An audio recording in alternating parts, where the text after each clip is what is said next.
হে জগতবাসী, আজ আমি শামীম আলী চিশতি আপনাদের সামনে একটি আলোচনা নিয়ে আসলাম।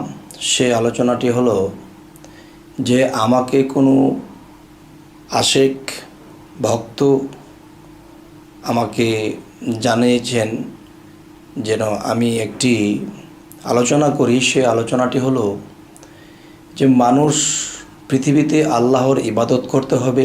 সেই ইবাদত প্রকারভেদ আছে, যেমন শরীয়তের ইবাদত এবং তরিকতের ইবাদত, হাকিকতের ইবাদত এবং মারেফতের ইবাদত। তো আজকের মূলত বিষয় আলোচনাটি হবে যে নামাজের মাধ্যমে যে মানুষ ইবাদত করে, তো এই নামাজে উঠবস করা, যেরকম রুকুতে যাওয়া, সেজদায় যাওয়া, সোজা হয়ে দাঁড়ানো এবং দেখা যায় যে হাঁটু ভেঙে বসতে হয়। তো এই যে একটি নামাজ, উঠবস করা, সূরা মিলাইয়া নামাজ পড়ানো বা নামাজ নিজেরা আদায় করা, যে এই যে বিষয়টি, যে আসলে নামাজের যে বিষয়গুলো ছোটোবেলা থেকে আমরা সকলেই দেখে এসেছি যে কোন কোন নিয়মে কিভাবে নামাজ পড়ে এবং নিজেরাও পড়তেছি। তবে আজকের যে বিষয়টি সেটি হলো নামাজের মাধ্যমে মানুষ কি লাভবান বেশি হতে পারে, আল্লাহর প্রতি অগ্রসর হতে পারে বেশি, আল্লাহর কাছ থেকে কামাই করতে পারে বেশি কি নামাজের মাধ্যমে নাকি ধ্যানের মাধ্যমে?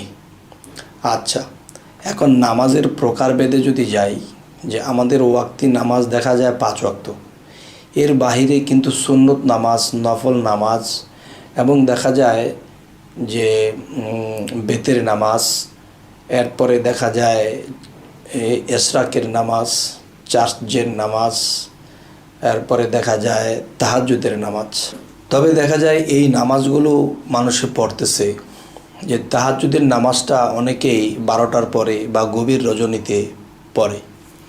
তো এখন বিষয় হলো কি, যে সাধকদের মতে যদি যাই বা আল্লাহর ওলিরা গোপনভাবে ইবাদত করেছে তাদের মতে যদি যাই, তো এই পৃথিবীতে বেশিরভাগই দেখা গেছে পাগল ফকির যারা, তাদেরকে মসজিদে দেখা যায় না এবং তারা নামাজের মধ্যে তাদেরকে দেখা যায় না।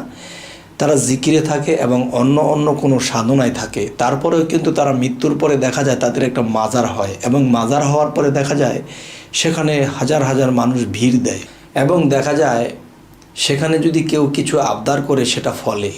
12 বছর ধরে সন্তান হইতেছে না, তার ওসিলা করে চাইলে তখন দেখা যায় 12 বছরের যার সন্তান হচ্ছে না, বছর ঘুরতে ঘুরতে তার সন্তান হয়েছে। তাহলে এটা কিন্তু একজন আল্লাহর অলির ওসিলায় আল্লাহ করতেছে। তো এমন অলি পৃথিবীতে দেখা গেছে যে তাদেরকে তেমন একটা নামাজে দেখা যায়নি, কিন্তু তারা সাধনায় থেকেছে। যাই হোক, সে প্রসঙ্গে যাব না। তবে এই কথাটার সাথে সেই কথাগুলোরও মিল আছে। যেমন যে মানুষ যখন 5 ওয়াক্ত নামাজ পড়তেছে, এর ফাঁকি দিয়ে বিভিন্ন নামাজ, এশরাকের নামাজ, তাহাজ্জুদের নামাজ, চার্চের নামাজ, বিভিন্ন নামাজ পড়তেছে। তো এখন দেখা যায় আল্লাহ কিন্তু হযরত মুহাম্মদ সাল্লাল্লাহু আলাইহি সাল্লামের সাথে কথা দিয়েছিলেন, হে দোস্ত, আপনি আমাকে কয়বার দেখেছেন? একবার। আপনার উম্মতে আমাকে প্রতিদিন 5 ওয়াক্ত নামাজে 5 বার দেখবে। তাহলে বোঝা গেল কি, আল্লাহ যে বলেছে, আল্লাহ কি কখনো মিথ্যা বলে? না। আল্লাহ কি মিথ্যা বলে? আল্লাহ কখনোই মিথ্যা বলে না। তাহলে সত্যই যদি বলে থাকে, তাহলে যারা সারাটা জীবন দেখা গেছে 40-50 বছর ধরে নামাজ পড়তেছে, তারা বলতেছে আল্লাহ নিরাকার, আল্লাহ দেখা যায় না। তাহলে আল্লাহ বলতেছে নামাজের মাধ্যমে আমি সাক্ষাৎ দেব, মেরাজ করব তোমার উম্মতের সাথে, তুমি কি খুশি? তখন নবীজি বলল, হ্যাঁ আমি খুশি। তাহলে দেখা যায় আমরা যে নামাজ পড়তেছি, আমরা কি এই নামাজের মাধ্যমে যে আমরা কি আল্লাহর সাক্ষাৎ পেয়েছি? আচ্ছা, তাহলে যদি না পেয়ে থাকি, তাহলে কেন পাইতেছি না? এই কারণেই পাইতেছি না যে আমাদের নামাজটা সঠিক হচ্ছে না, আমাদের ভুল আছে। কিন্তু আল্লাহ তো কখনো ভুল বলবে না, মিথ্যা বলবে না। তো এখন যে কথাটি আমি বলবো এবং বোঝাবো সেটি হলো যে মূলত হযরত মুহাম্মদ সাল্লাল্লাহু আলাইহি সাল্লাম তিনি নিজেকে আগে পবিত্র করেছেন হেরা পর্বতের গুহায় গিয়ে। সেখানে তিনি কি করেছেন? সেখানে তিনি আগে ধ্যান করেছেন। আচ্ছা, ধ্যানের মাধ্যমে দিদার হয়, আল্লাহর দিদার হয়। যাই হোক, এখনকার যে মূল বিষয়টি, যে বিভিন্ন নামাজ যে মানুষের পড়ে তখন কিন্তু ওঠবস করতে হয়, সূরা মনে রাখতে হয়, এবং কয়টা সেজদা দিলাম, কয়বার রুকু দিলাম, এটা কিন্তু অনেকের মনে থাকে না, পরে নমাজ ভেঙে পরে আবার করে, আবার নমাজ ভেঙে আবার করে, কারণ নমাজে ভুল হয়ে গেছে। আচ্ছা, অনেক সময় দেখা গেছে এই ইমাম সাহেব যখন সামনে দাঁড়িয়ে নামাজ পড়াইতেছে তখন সূরায় একটা ভুল করে ফেলেছে, তখন পিছন থেকে লোকমা দিয়ে তাকে আবার ঠিক করতে হয়েছে। তাহলে বোঝা গেল এই নামাজে ভুল হয় কেন, যে সূরা হিসাব রাখতে হয়, কোনটার পরে কোনটা পড়া হলো, সেজদা কি 3টা দিলাম না 2টা দিলাম এটাও মনে রাখতে হয়, এবং কয় রাকাত পড়লাম এটাও মনে রাখতে হয়। তাহলে এই মনে রাখার মধ্যে বিভিন্ন কিছু নিয়ে মানুষ ব্যস্ত থাকে, তখন আল্লাহর সাথে যে নিরিখ হবে, আল্লাহর সাথে যে প্রেম হবে, সেই ভাবের দেশে যাওয়া হইতেছে না। তাহলে ভাবের দেশে যাইতে হলে সেটাও একটা সালাত। সালাত বা সালাতের আরেকটি ভাষা আল্লাহকে স্মরণ করা, আল্লাহর নামে জিকির করা।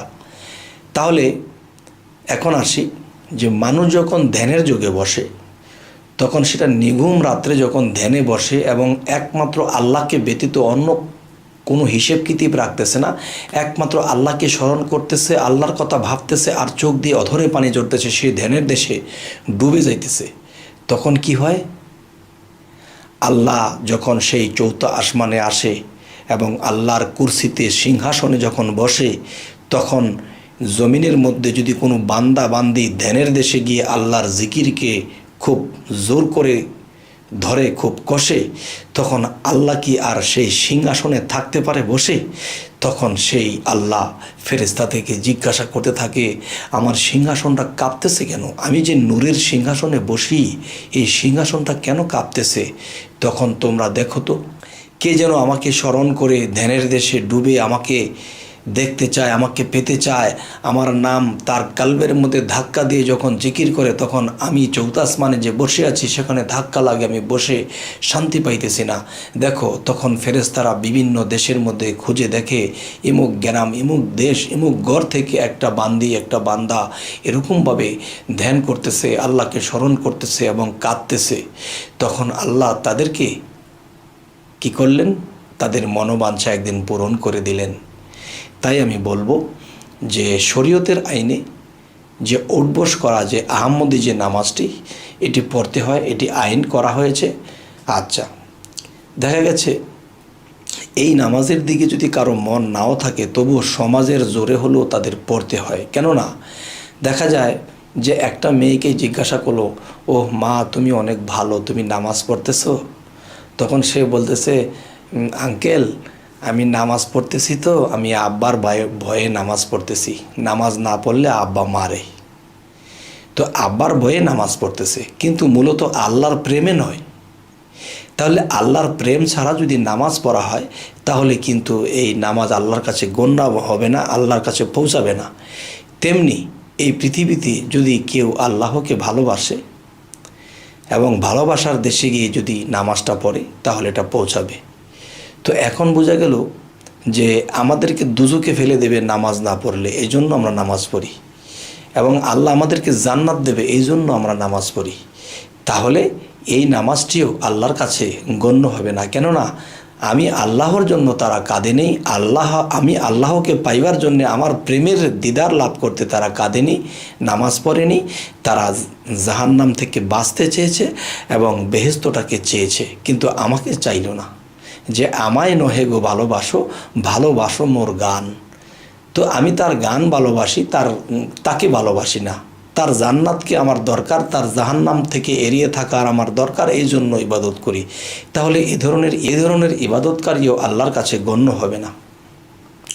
যাই হোক, এখন আসলে যে নামাজ ফার্সি শব্দ, বাংলা এসেছে স্মরণ করা, আর সেই স্মরণটা ওঠ বসের মাধ্যমে যখন আমরা এই নামাজটা পড়ব, তখন দেখা যায় সূরা হিসাব মিলাইতে হয়, কয়টা রুকু সেজদা দিলাম, এই হিসেব মিলাইতে গিয়ে আল্লাহর সাথে যে দিদার, আল্লাহকে নিয়ে যে ভাবনা, আল্লাহকে নিয়ে যে কান্না, সেটা হইতেছে না। তাই বলা হয়েছে ধ্যান করতে হবে, অবশ্যই মুর্শিদ ধরতে হবে, মুর্শিদের একটা কায়দা কানুন দিয়ে দেওয়া হবে যে তুমি এইভাবে ধ্যান করবে। আর ধ্যানেতে দিদার করে আরেফগণ পাইয়াছে মানিক। আরেফগণ কি? যারা আল্লাহর ইবাদত করেছে সাধনার মাধ্যমে, তারা আরেফগণ হয়েছে। আর আরেফগণ নিজের 2 আঙ্গুলের ফাঁকা দিয়া পৃথিবীটাকে দেখতে পায়। তবে হে জগতবাসী, আজকের মূলত আলোচনা সেটি হলো কি, যে নামাজের বাংলা এসেছে স্মরণ করা, আর সেই স্মরণ নামাজের মাধ্যমেও করতেছে, জিকিরের মাধ্যমেও করতেছে এবং ধ্যানের মাধ্যমেও করতেছে। তবে নিঘুম রাত্রে যারা উঠবস করা যে এই নামাজটি তাহাজ্জুদের পড়া হয়, তো এটি না করে সাধকের মতে তারা যদি ধ্যানে ডুবে যায়, আল্লাহর প্রেমে ডুবে যায়, তো ইনশাল্লাহ, যেমন আরেকটি উদ্ধৃতি আমি আপনাদেরকে দিয়ে থাকি, যে একটা বালতির মধ্যে পানি আছে, তখন এই পানিটাকে যদি আমি নাড়াচাড়া বেশি করি, তখন আমার নিজের স্রোতখানি দেখা যাবে না। আর যখন পানিটা নীরব হবে আর সেই নীরের দেশে রব আসে, বান্দার সাক্ষাৎ ঘটে যায়। হে জগতবাসী, আজ এই কথাগুলো বলে রাখবো। সকলেই ভালো থাকবেন। আল্লাহ হাফিজ।